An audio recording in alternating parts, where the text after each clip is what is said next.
इसी बीच मेरे साथ डॉक्टर अजिता फॉरेन एक्सपर्ट हैं और colonel Gopal Singh defence expert जुड़ चुके हैं। सर, आप दोनों का बहुत स्वागत भारत 24 पर। अजिताभ सर, आपके पास आते हुए सर, ये जो बैठक हो रही है इस पर निगाहें हमारी टिकी हुई हैं। ये बैठक कितनी खास है और क्यों खास है? मच अवेटेड है और खास करके जो अमेरिका के विदेश मंत्री हैं उनके लिए एक इमोशनल टच भी है इसमें पलक, क्योंकि वो जो ना पिछले बार जब वो विदेश मंत्री बने थे तो उनका पहला जो अंतर्राष्ट्रीय एक संगठन जिसमें उन्होंने भाग लिया वो क्वाड ही था। तो पिछले साल जुलाई में मीटिंग हुई थी अमेरिका में, उसके बाद ये तो उनके लिए एक अहम है।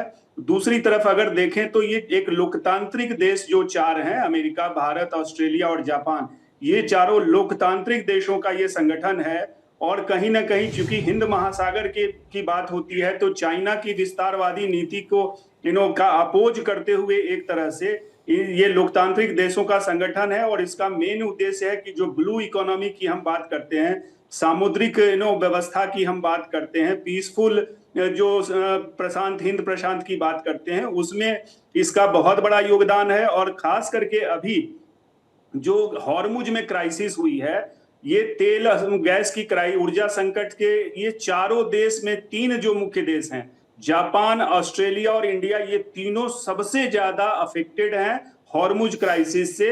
वैसे ही मुझे लगता है कि जरूर वो मुद्दा उठेगा, क्योंकि अमेरिका ने क्रिएट किया हुआ, एक तरह से अमेरिका और ईरान के द्वारा क्रिएटेड है, तो कहीं ना कहीं सॉल्यूशन भी उनसे ही आना है। और ये तीनों देश बहुत बड़ी मात्रा में उस हॉर्मुज से लगभग 90% कह लीजिए भारत और जापान का वहां से ऊर्जा की जो है आपूर्ति होती है। तो ऐसे में क्वाड में ये बहुत बड़ा मुद्दा होगा। दिक्कत क्वाड के साथ है, इनके चैलेंजेस हैं, क्योंकि इसका कोई अपना हेडक्वार्टर नहीं है, एक अनौपचारिक काइंड ऑफ ये संस्था बनी है, जहां पे जैसे नेटो में या यूनाइटेड नेशंस में इनका अपना हेडक्वार्टर है, इनकी अपने सेक्रेटेरिएट है। क्वाड का ऐसा कुछ नहीं है, तो क्वाड को एक स्थायित्व देने की जरूरत है और इसका विस्तार भी करना चाहिए। सिंगापुर, इंडोनेशिया जैसे देश अगर इसमें जुड़े तो इसको और शक्ति मिलेगी और इफेक्टिव होगा। शायद इस मीटिंग में वो सारी बातें भी हो। जी ठीक है सर, आपके पास लौटूंगी। सिंह सर, एक बार आपके पास आते हुए, जैसा कि अभी सर भी जिक्र कर रहे थे स्ट्रेट ऑफ हॉर्मुज का, क्योंकि ये सवाल बहुत ज्यादा जरूरी इसलिए क्योंकि आम आदमी के जेब से भी अब ये सवाल जुड़ चुका है। और ऐसे में वजह यही है कि नजर टिकी होगी कि इन क्वाड मंत्रियों का, क्वाड देशों का क्या स्टैंड रहता है स्ट्रेट ऑफ हॉर्मुज पर।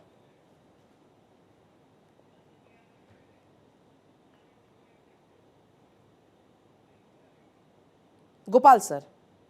ओह अच्छा, मेरे से जी सर। जी नमस्कार, जय हिंद, सभी को प्रणाम। देखिए, ये सवाल बहुत अहम है कि इस वक्त अमेरिका, इजराइल और ईरान की लड़ाई से पूरे विश्व के अंदर संकट है, एनर्जी संकट है। उस संकट को किस प्रकार से दूर किया जाए और किस प्रकार से आगे हमारे देश आगे बढ़े। और ये संकट न केवल वहाँ और अभी आगे आने वाले समय में ये क्वाड का जो संगठन है, अनौपचारिक संगठन जो है, इसमें अभी कई चीजें सामने हैं।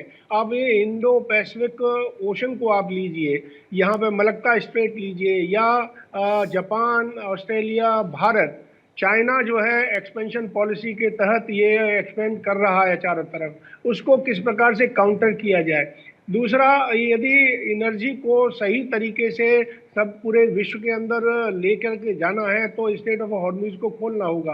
क्या आगे आने वाले समय में चाइना इंडो पैसिफिक ओशन के अंदर अपनी दादागिरी और उस तरीके से लेकर के आएगा क्या? इसलिए ये जरूरी बनता है कि हिंद प्रशांत महासागर क्षेत्र में अपनी आक्रामक जो रवैया है चीन को, उसको रोकना। दूसरा, अमेरिका या भारत पश्चिम एशिया के संकट को, प्रभाव को दूर करने के लिए ये आपस में बातचीत करें, उस पर आए। वैश्विक संघर्ष जो अभी चल रहा है उसमें कूटनीतिक तौर पर किस प्रकार से इसको यानी सुलझाया जाए, उसको देखना।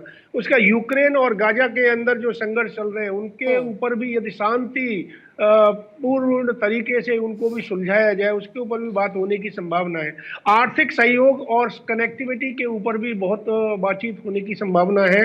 और आतंकवाद और साइबर सुरक्षा, इसको लेकर के भी बहुत जरूरी बातें होनी है। और यदि ये आतंकवाद, और भारत तो बार बार कहता है, पूरे विश्व को कहता है और कर भी रहा है और पूरी कोशिश कर रहा है कि आतंकवाद को जल्दी से जल्दी मिटाए, और अभी साइबर सुरक्षा के ऊपर भी बहुत बातें होनी है। और मुझे लगता है कि इस क्वाड की मीटिंग में, क्योंकि अमेरिका के साथ में यूक्रेन ईरान के लड़ाई में पूरे विश्व के देश अमेरिका से दूर हो गए, उनका साथ छोड़ दिया।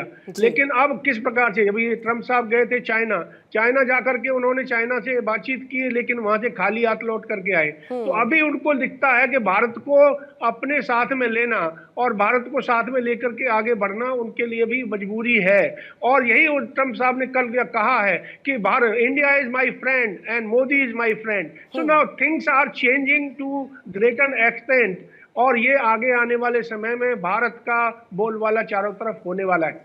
और वो सर हम देख भी पा रहे हैं कि किस तरीके से जो भारत का कद है वो लगातार बढ़ रहा है। फिलहाल बहुत शुक्रिया सर आप दोनों का बातचीत के लिए, जानकारी के लिए।